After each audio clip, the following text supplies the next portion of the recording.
This week on Faithful Freedom with Teryn Gregson. It's a critical moment. It's absolutely critical. And I think we're uniquely positioned by working in the pharmaceutical industry to stand up and say, no, we will not comply. Through my career, I have seen where Big Pharma takes over. It doesn't involve the people that do the work, but it has other purposes and agendas that none of what we do really matters. And so it hurts. Seeing how this was pushed out, it was basically a slap in the face to everybody who has worked in this industry to provide treatments to sick patients to help them live better lives. And it basically took everything we've worked so hard for and just threw it out the door and then stepped all over it. We have the knowledge of how these are made, what goes in them, and what the dangers are. And we're completely ignored. Putting in a technology in our bodies that hasn't been approved before, that we don't have long-term clinical trial data on, it is what we do every day for a living. I have a job, or had a job, because we did long-term clinical trials as a company on cancer patients. These are people who are dying. And instead of just injecting them with any drug we felt we could try, we do long-term studies to see what the side effects are going to be. This wasn't done with these vaccines. Having the tables turned into a situation now where it's clear that profits are being put ahead of people, ahead of safety. It's the most horrific feeling I've had, because I feel like my entire career has been turned into a lie. Today on Faithful Freedom, we go inside Big Pharma with two employees from Bristol Myers Squibb, one who has yet to be fired over their vaccine mandates because he says he is a part of a major product manufacturing rollout that could result in large profits for the company, which he says is a huge revealing factor of the true motive behind all of this. And the other was fired on December 6th with their deadline. She worked in testing as a biochemist and biotechnologist. Hear why she did not want to get the vaccine and why they both say it is a critical time in the industry to take a stand. Freedom is non-negotiable. Mandates, free speech, cancel culture, parental rights. These are real people that have stood up for their freedoms no matter what. Welcome into Faithful Freedom with Teryn Gregson, presented by We the Patriots USA, helping everyday Americans defend their God-given rights. I am joined with Joy Corson and Wesley Stone of Bristol Myers Squibb, and we will get into the details here in a moment.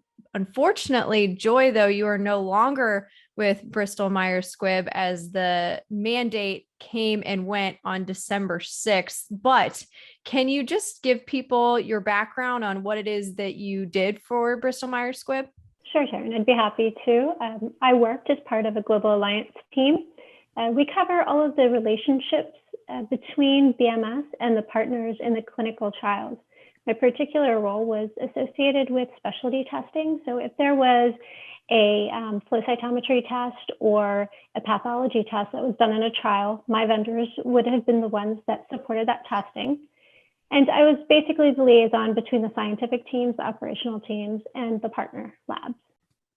And Wesley, you are still employed by Bristol Myers Squibb. Your deadline is a little bit later in January. So you still have a job there. What is it that you do? So I'm a manager in quality operations, and what we do is directly oversee the manufacturing process of our product each and every day. So essentially, I have been on site overseeing the manufacturing process since COVID began back in March 2020.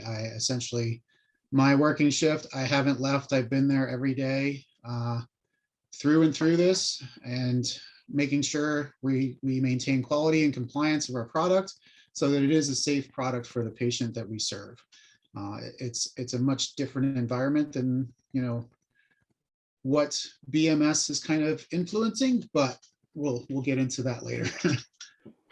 Absolutely. We definitely need to talk about that. And let's talk about why it is that you guys are here. BMS, Bristol Myers Squibb, denied your religious exemptions from the COVID-19 vaccine. Some of your fellow and former colleagues have a current federal lawsuit filed against Bristol Myers Squibb due to religious discrimination, due to the fact that those exemptions were denied. But you two are not a part of that particular lawsuit, but you've very much been a part of this whole process and are two of thousands of people around the nation right now that are dealing with these mandates. So, Joy, I'll start with you. How did this process start to play out for you and your fellow employees at Bristol Myers Squibb? Well, it really all started in late July of 2021 when there was a town hall and a question was posed to our CEO about vaccine mandates to go back into the office. And you could tell that it was a setup because no question is asked at a town hall of a CEO without it being choreographed. So that's really the starting point. Then on August 23rd, we received an email stating that we needed to inform everyone of our vaccine status and that, of course, BMS would take our privacy very seriously. And there was a process, an online process, which, of course, was not at all private. The information got to our management. And from what we've heard, although I didn't experience this myself, our entire line management was aware of our vaccine status right away. It was through an HR portal. It appears everybody in HR had access to the portal. So that was the start of what we went through as a group of people who had not yet been vaccinated. Then 2 weeks later, I believe it was September 7th, BMS said that there would be a vaccine mandate. And if we did not comply, we would be terminated as of November 1st. Many managers, including mine, asked us to file religious accommodations if we could, or medical accommodations. It was suggested that we do that.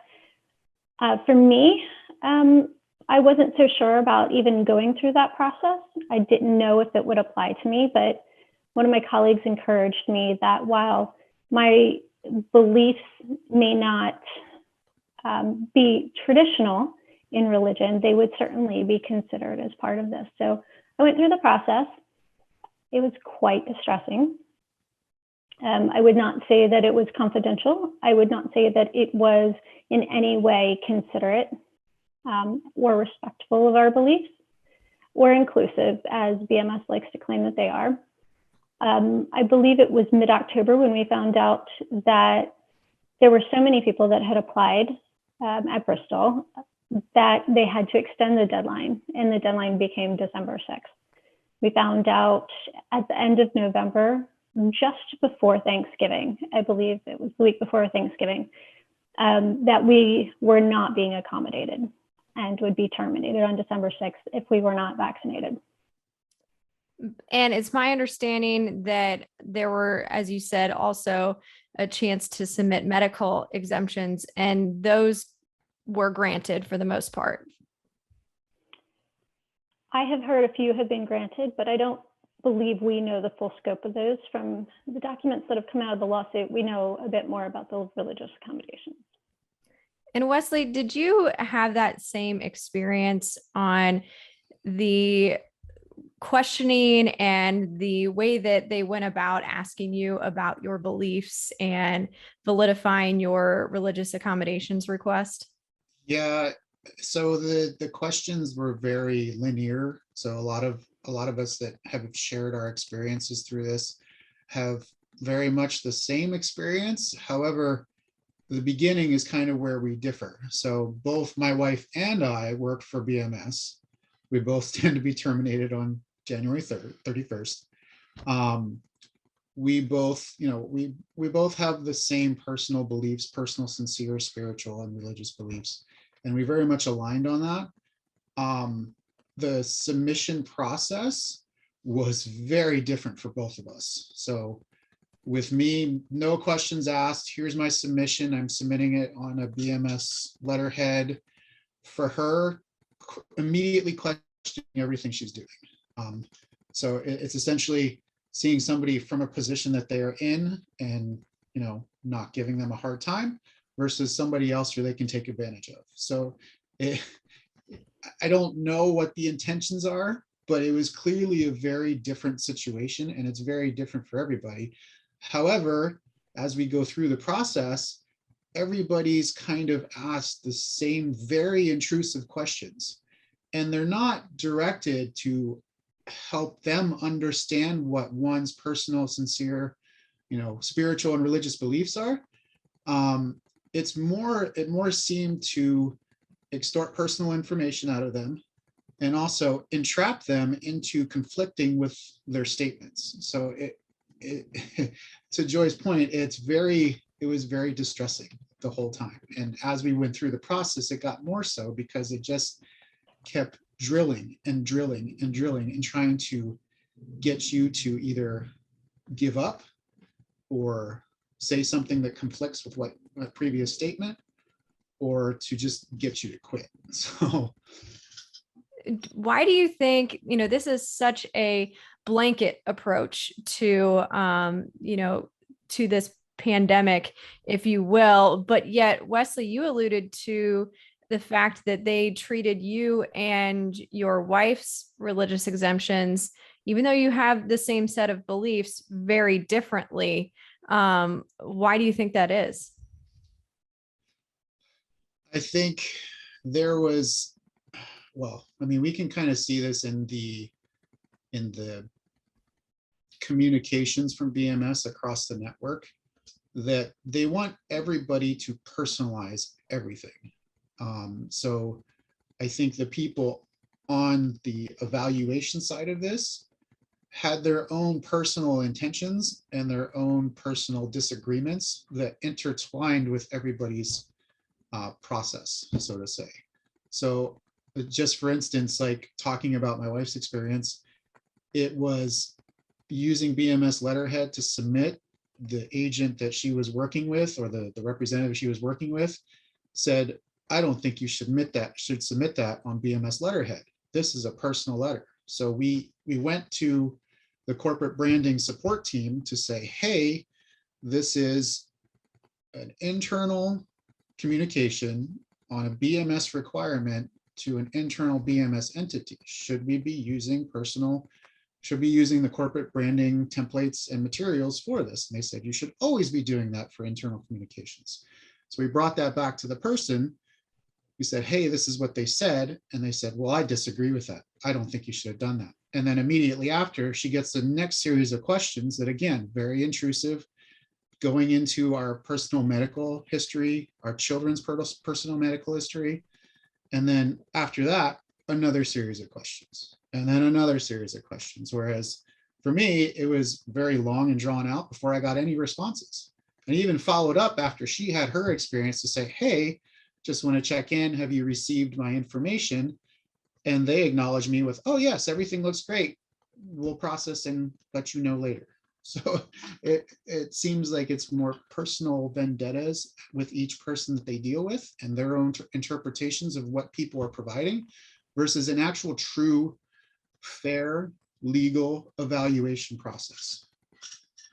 I think that so many people have felt that same experience across the nation when dealing with these mandates in their workplace. But what makes your story so intriguing to people is the fact that you are both, tied to Bristol Myers Squibb. You are in that world of big pharma and pharmaceuticals and the healthcare industry in general.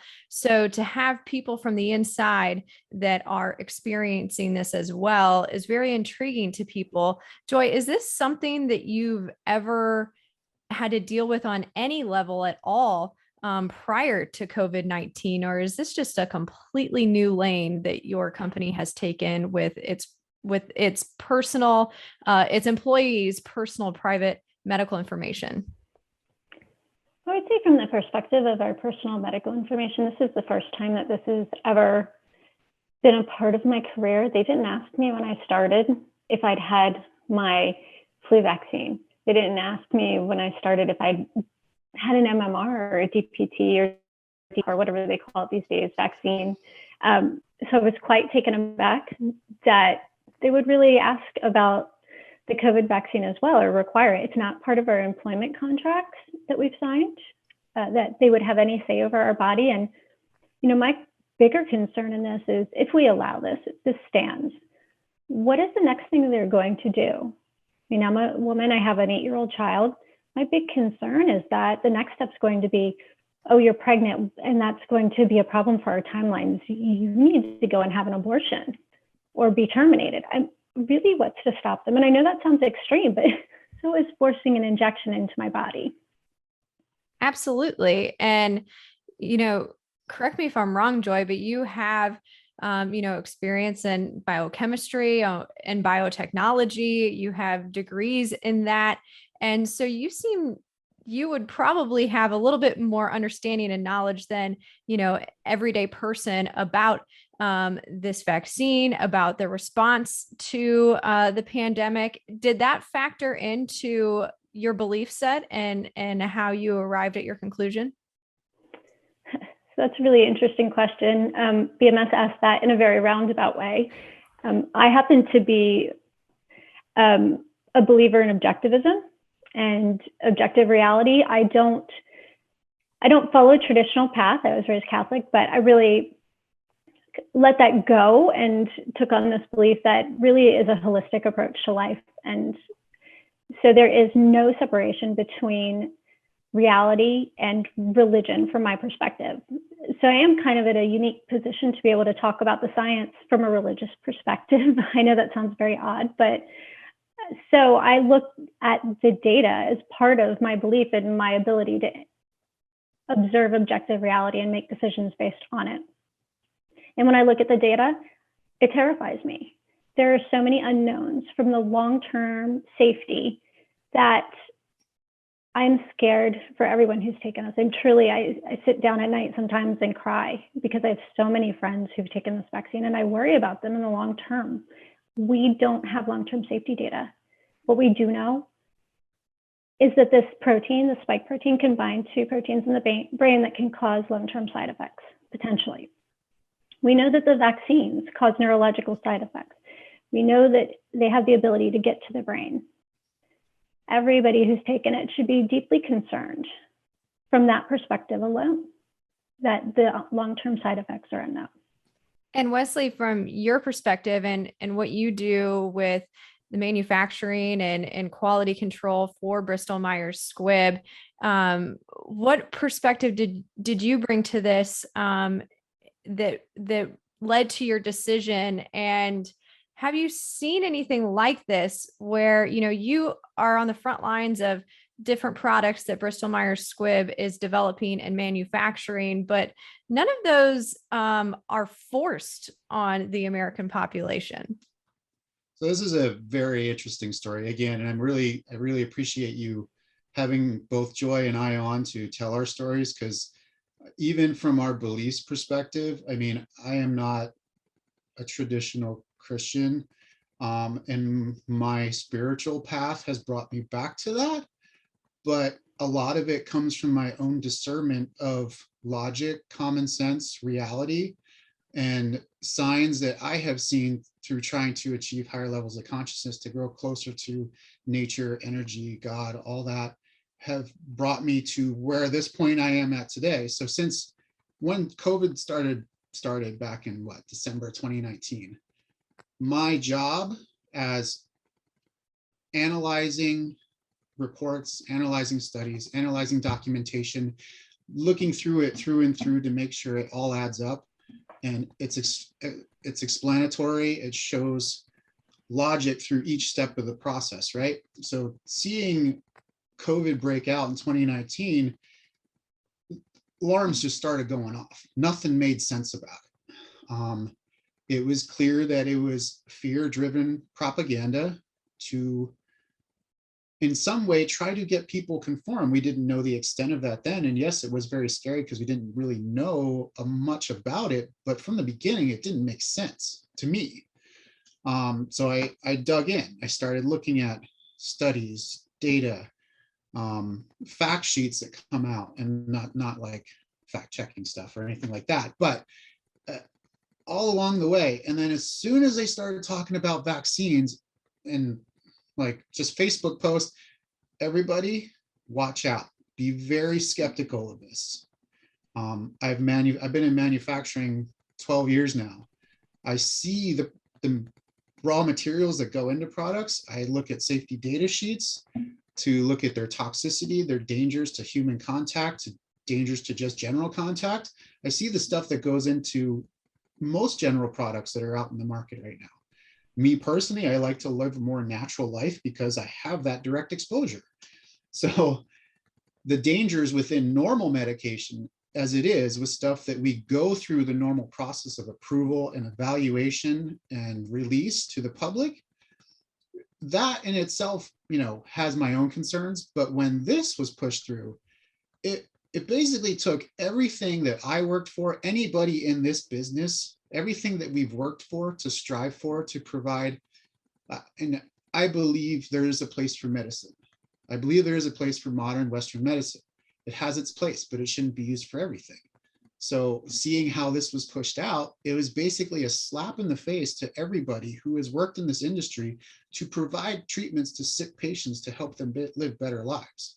And it basically took everything we've worked so hard for and just threw it out the door and then stepped all over it because it meant nothing anymore. We were setting ourselves to a standard of how we work and discipline ourselves to do that. And they took it, even with these recent FDA advisory boards, it's complete lawlessness. Compared to the standards and the laws that they're supposed to abide by, it is complete lawlessness, and it should not have happened. And which raises red flags for me even more, saying that this is dangerous. The most of the studies that have come out, to Joy's point, the spike proteins are what the danger is. And not only do we have ties to what it may do to the brain, but it's destroying the vascular system. And then the further chemical compositions of these vaccines, knowing what goes in them, are toxic. One.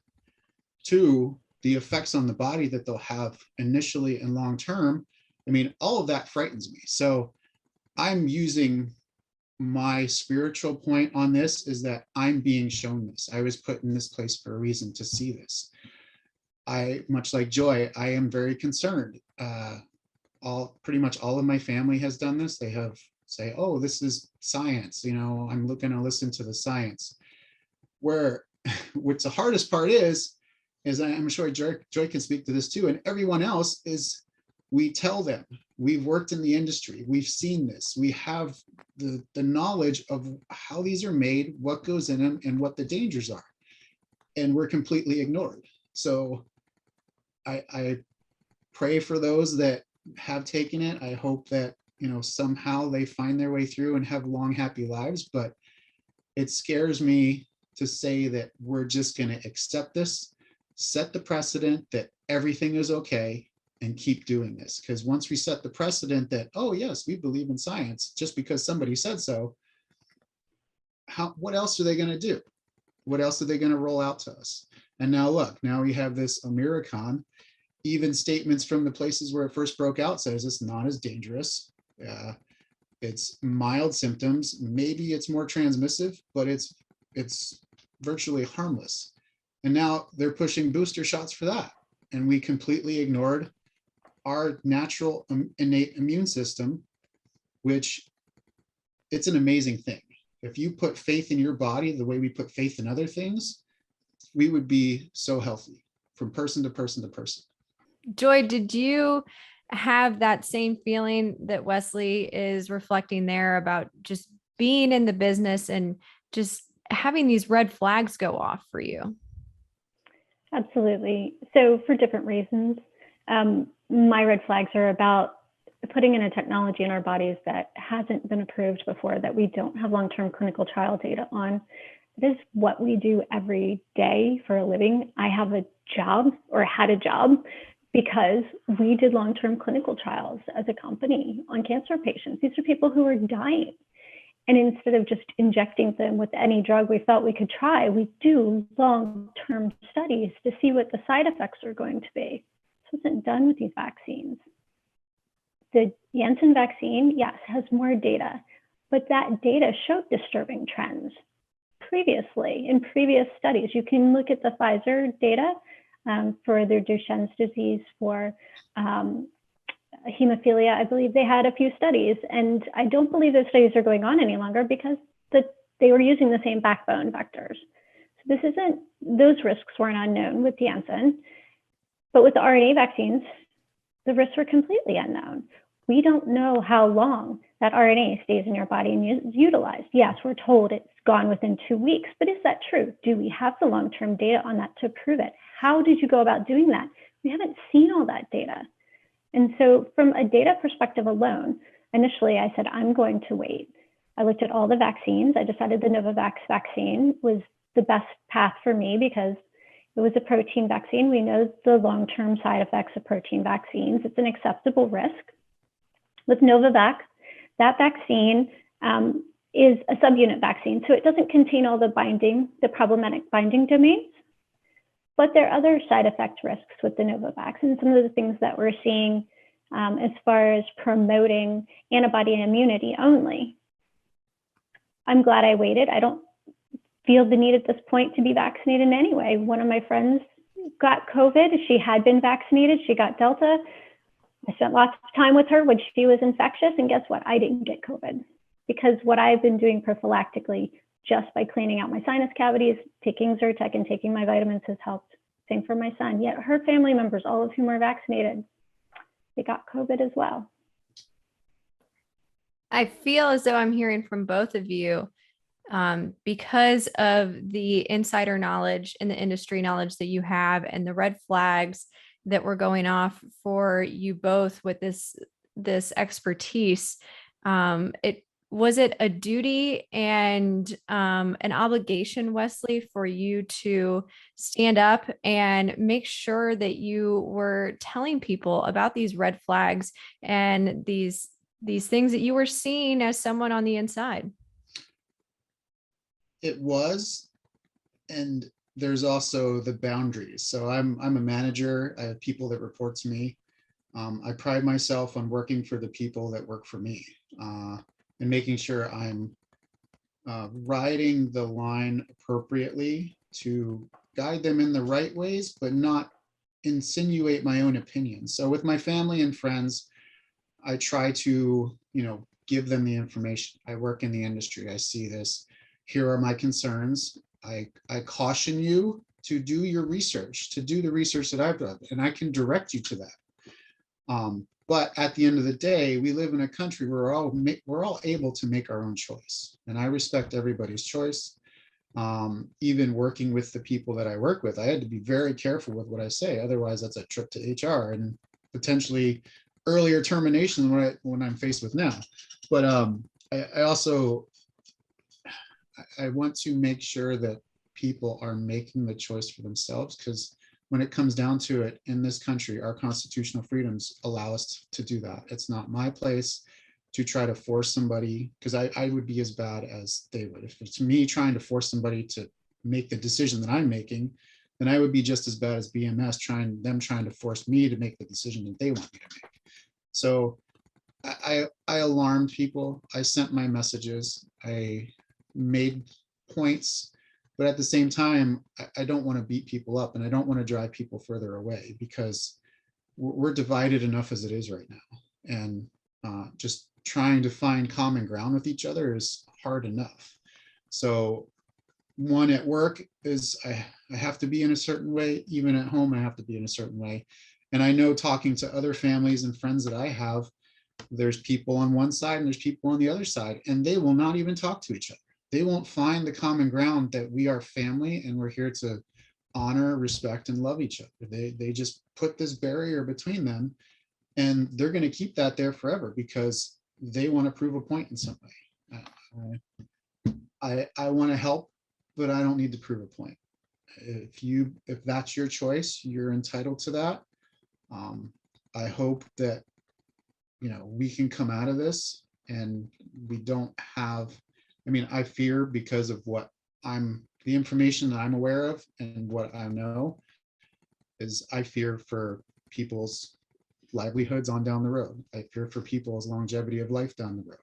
I fear for the consequences that they may have face because of the misinformed decision or the uneducated decision. But again, I don't want to put further separation between us, the people that I work with, the people that respect me, the people that I respect, just to try to prove a point, right? It's try to share, but at the same time, respect people's positions. And Joy, you mentioned the fact that, and Wesley too, that, you guys your work is to help people, is to help people with cancer treatments and things like that. And yet, Joy, how does it feel to be a part of the healthcare industry that strives to help others? And then, you yourself face termination on December 6th for, just simply wanting to be able to make that personal medical choice. How does that feel to have the tables flipped on you like that? It's a great question. I know I keep saying that. You ask really great questions, Teryn. Thank you. I keep going back to graduate school. And when I was in graduate school, I had a roommate in this crazy house I lived in, and she was anti-pharmaceutical company. She swore up and down that they had the cures for cancer locked up in their vault somewhere and weren't going to give it because they cared about money more than people. And I always thought that that was a really absurd view. I got into the pharmaceutical company right after graduate school. I didn't feel that way about the work that I was doing there. As a scientist, I felt like, yeah, we're really helping people. They're driving, they want to do the right thing. They're driving towards the goal of solving allergy issues and oncology issues. And it never felt to me like profits were being put before people.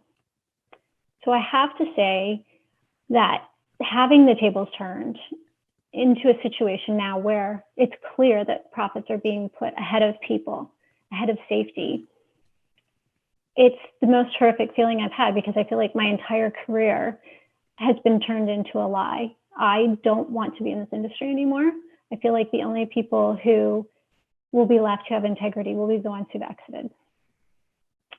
That's just how I feel, and I'm sure that that's not the case, but I feel that way every day because what's being done to the people, the potential is horrific. Do you want to help these employees at Bristol Myers Squibb with their lawsuit? Well, we're taking a quick break to encourage you to head over to wethepatriotsusa.org. This is how you can get directly involved in their fight for our freedoms. Hit the donation tab on the homepage. Your tax-deductible gift will assist this 501c3 organization working to protect medical freedom, religious freedom, parental rights, educational freedom, First and Second Amendment freedoms, and so much more. Head to wethepatriotsusa.org now. And back to our discussion with the employees from Bristol Myers Squibb. Wesley, do you feel the same at all? I came into this industry working in for a company that we made orphan drugs. So we made treatments for rare diseases for children that they would have life expectancies of 2 to 7 years. We provided products to them that help them live long, normal lives. I saw the benefits. There's a lot of good people in this industry.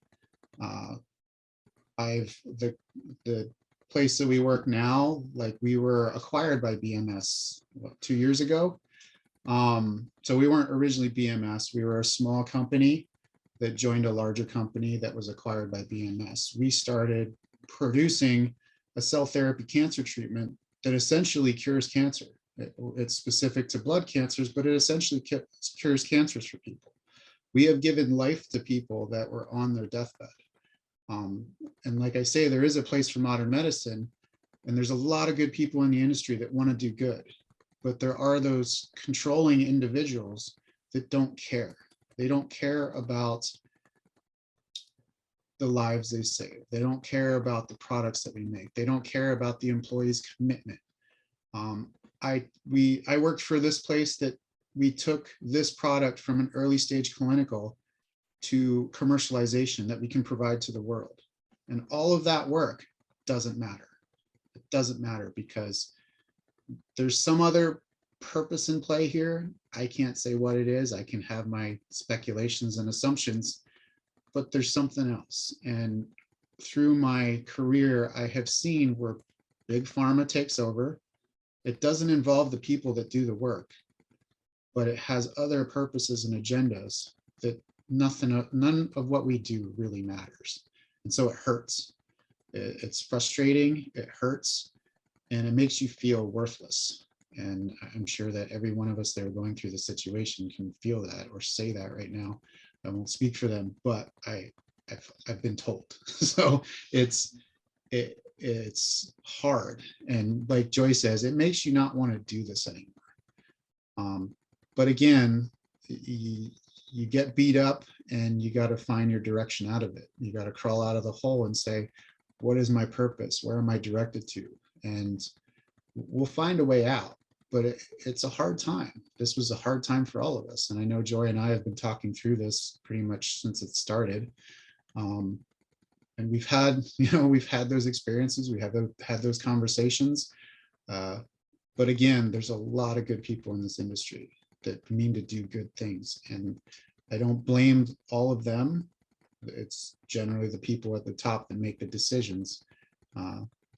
The board of directors, the top shareholders of the company that drive the company in the directions that they want to drive it in and want them to follow suit of what their choices are. So it's very political. It's very financially driven. So those are my experiences, and that's my evaluation of it. And just working with a lot of good people that even going through this process, we've talked out our experiences with the people that they have chosen to be vaccinated, but they are so upset that we are forced to leave because they support our decision too. And they value us as people that are trying to do good work for others. I think you two are so important in telling your story because you are the people that make up these companies. You are the people that are in the office day in and day out, doing everything they can to, in whatever role that they have, to help the American people.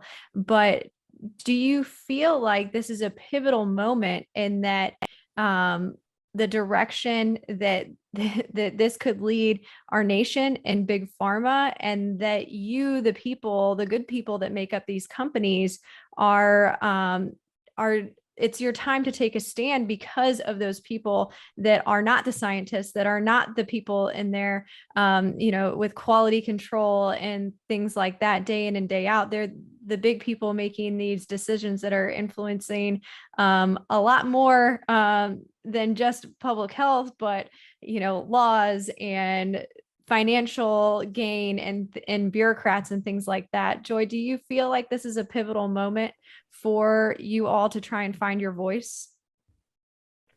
I think it's pivotal for all Americans to stand up because this may be our last chance. This is such a crucial issue. This is not an anti-vax stance by any means. This is a reality stance. If this power is granted to our government and our employers over us, we all have to understand what the downstream consequences are of that. And yes, it's a critical moment. It's absolutely critical. And I think we're uniquely positioned by working in the pharmaceutical industry to stand up and say, no, we will not comply, nor should everybody else. People should make their own choices for their bodily integrity.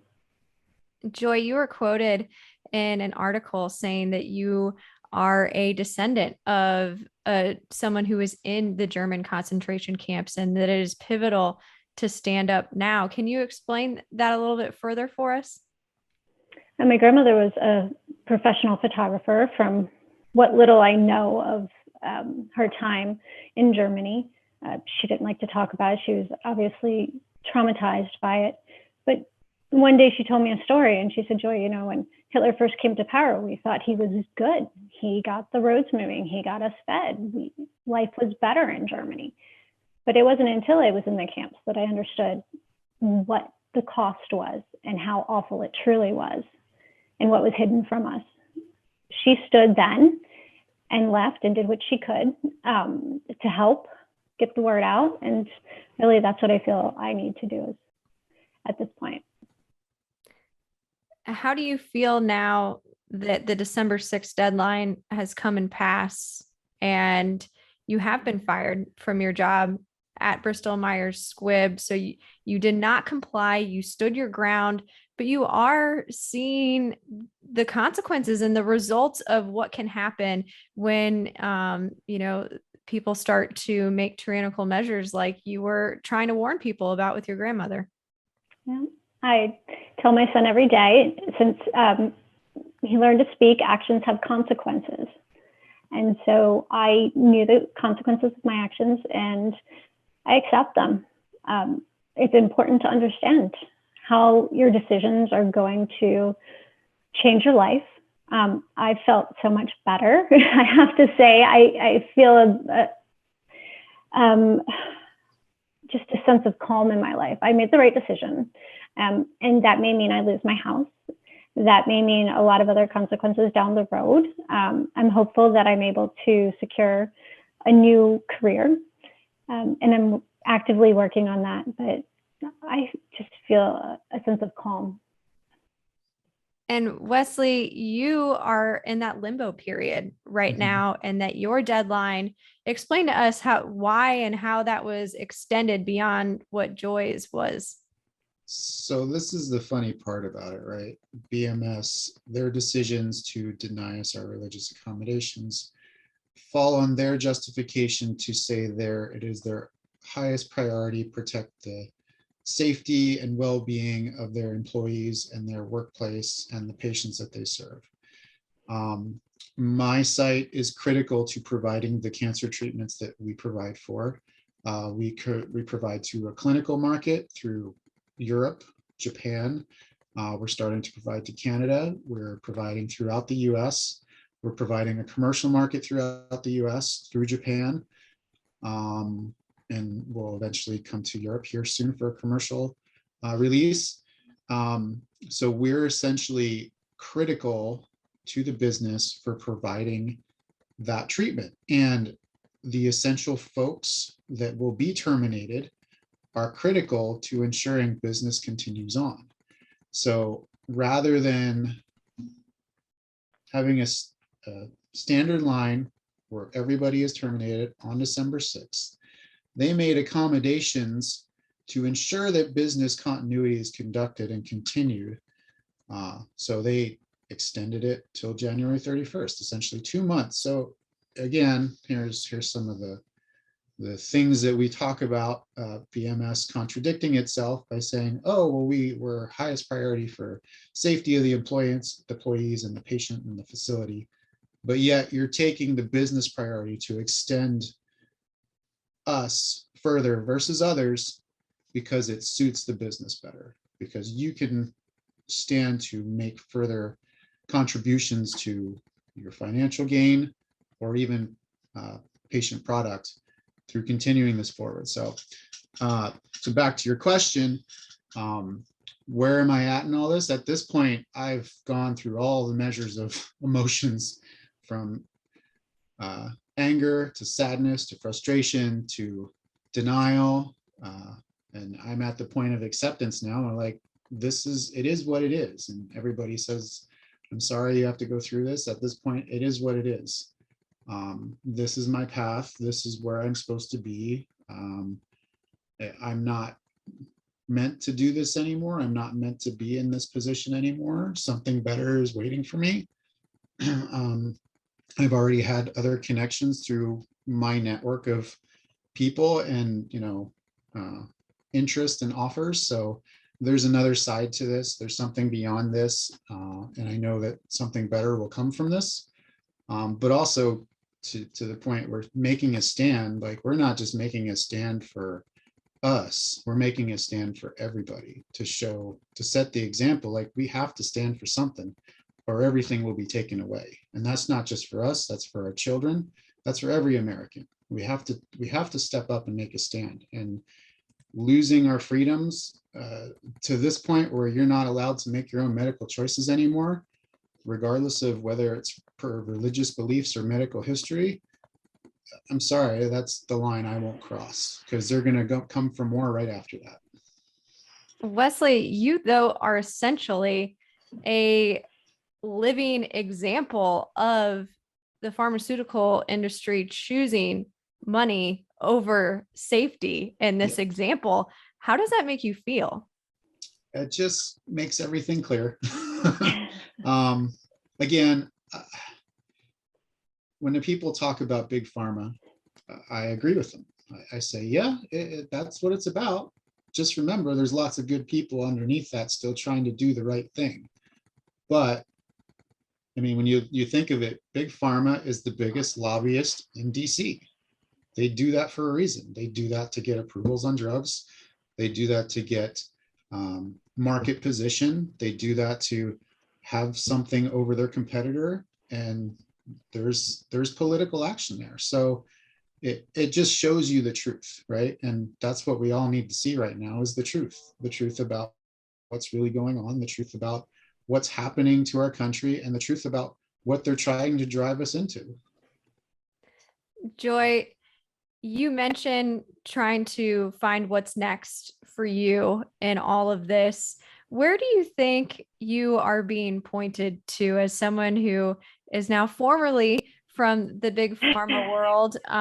What do you do next in this is why also we love podcasts. If those of you watching on Rumble or YouTube could see Joy's cat coming in, I love it. Joy, what is next for the people that are on the ground like you in big pharma that have been pushed out because of this? Well, aside from proving the Mythbusters wrong that you can herd cats, I really don't know. I think something that I'm very passionate about is patient advocacy. It seems that far too many doctors and pharmaceutical companies out there push drugs on patients without thoughts of consequences. So that's something that I'm thinking very strongly about, working towards how can I help patients who are harmed by the combinations of drugs that their doctors have prescribed, and how I can help them heal instead of suffer further by being declared incapacitated or something else that recently impacted my life with one of my loved ones. So that's something that I'm leaning heavily towards. And I'm also considering law school at night to try and, I don't know, find another way to help others.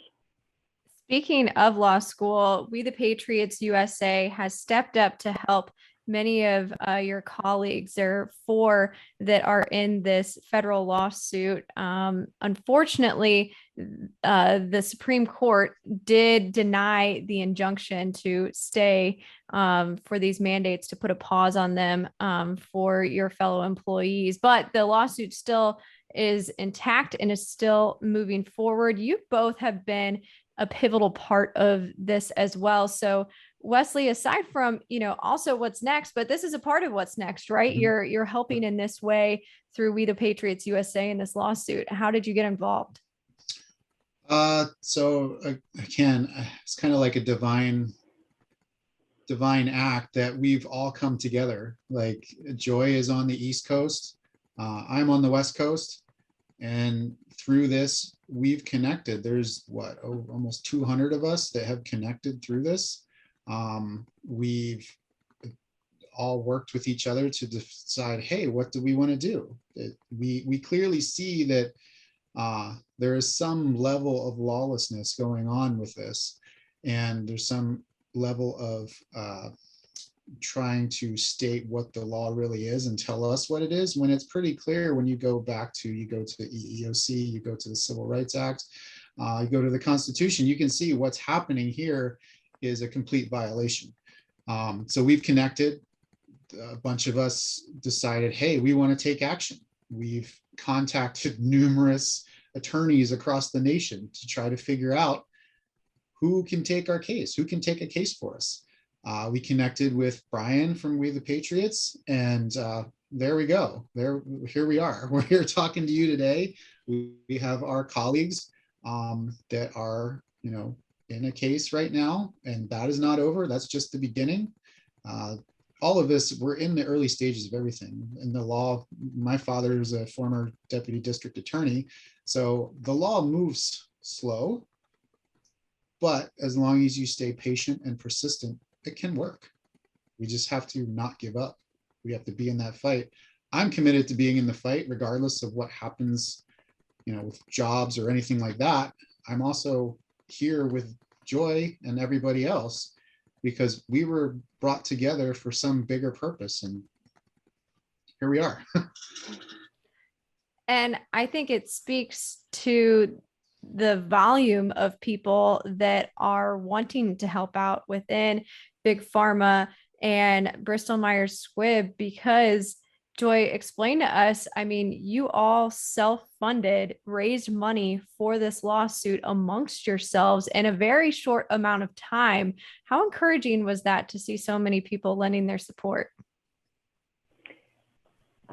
It was super encouraging.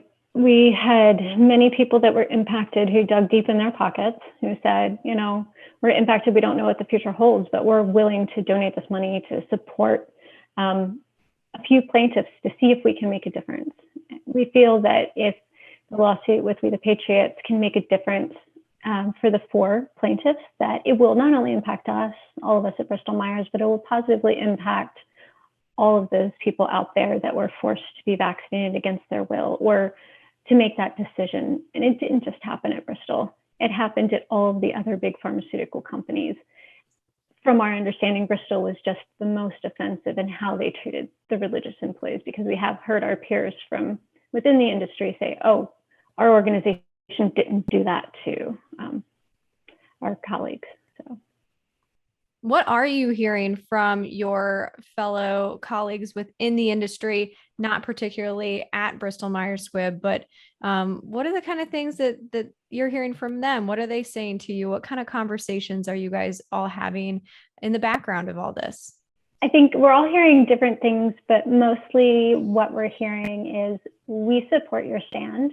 We don't think this is right either, because at the end of the day, it takes integrity away from the industry, and we have all fought so hard, myself included, to make sure people see pharma in a good light, because there's so much good that it's done. I know personally for me, I'm here able to have this interview with you because of a drug that Pfizer made years ago that dramatically improved my health. It helped get rid of lots of chronic issues that I had. So I think most people who are left don't want to see this industry fall apart.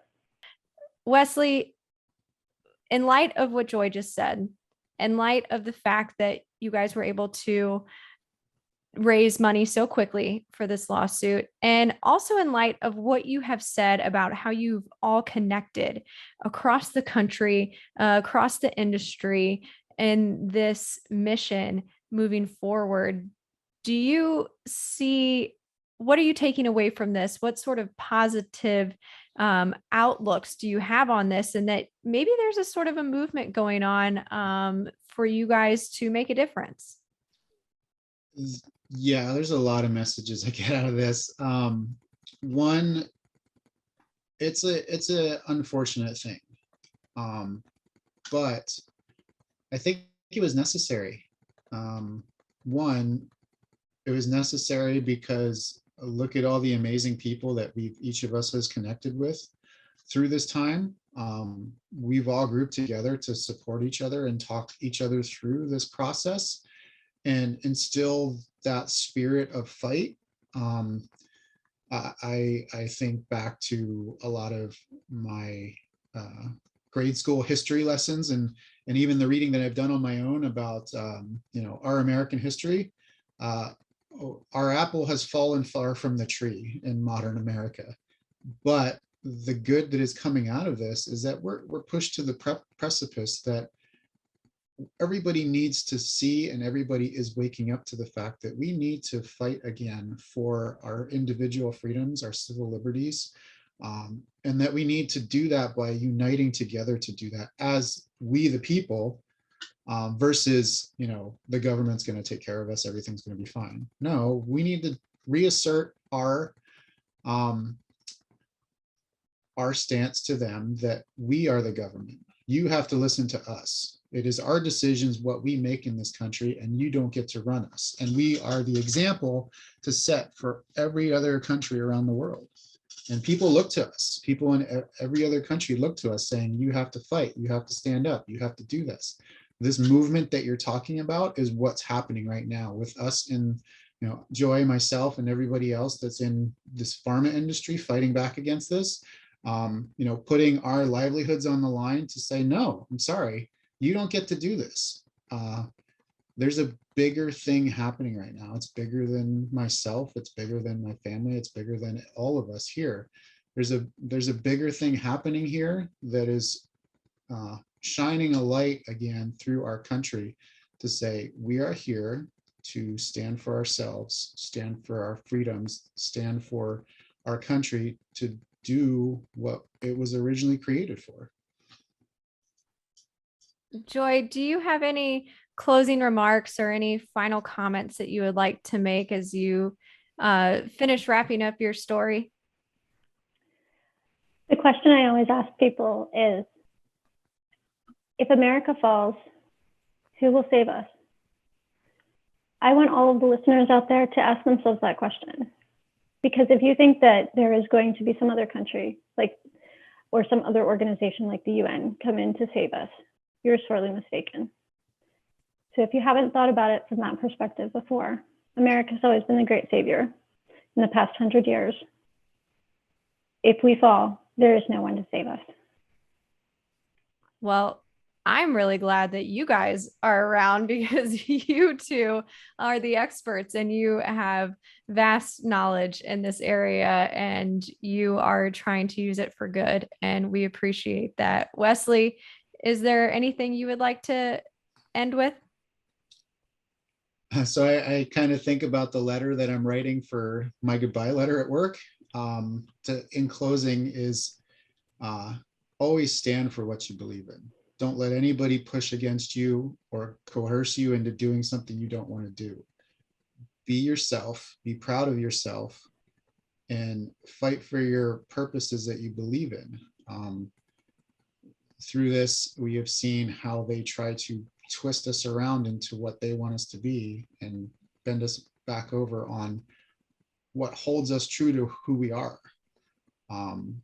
Fighting for ourselves and fighting for each other for what we believe in and what makes us strong together. That's our future.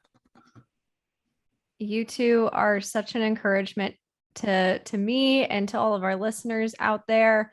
We appreciate you coming on and telling your story and being so brave, because I'm sure you both can allude to the fact that, especially within the industry, within Big Pharma, it's difficult to take a stand and to speak out. And you two are doing that. I'm just a sports reporter, but you guys are on the inside speaking out. And so we very much appreciate that. Thank you. This is such a critical lawsuit for you all to be following because this is one from within Big Pharma. So make sure to stay up to date on WeThePatriotsUSA.org. Huge thank you to Wesley and Joy for standing up and telling their stories today on Faithful Freedom. Huge thank you to their fellow employees who are involved in this lawsuit with We the Patriots USA. Their case could set precedent for the future. So thank you all for joining us this week on Faithful Freedom with Teryn Gregson. Remember, choose faith and freedom over fear.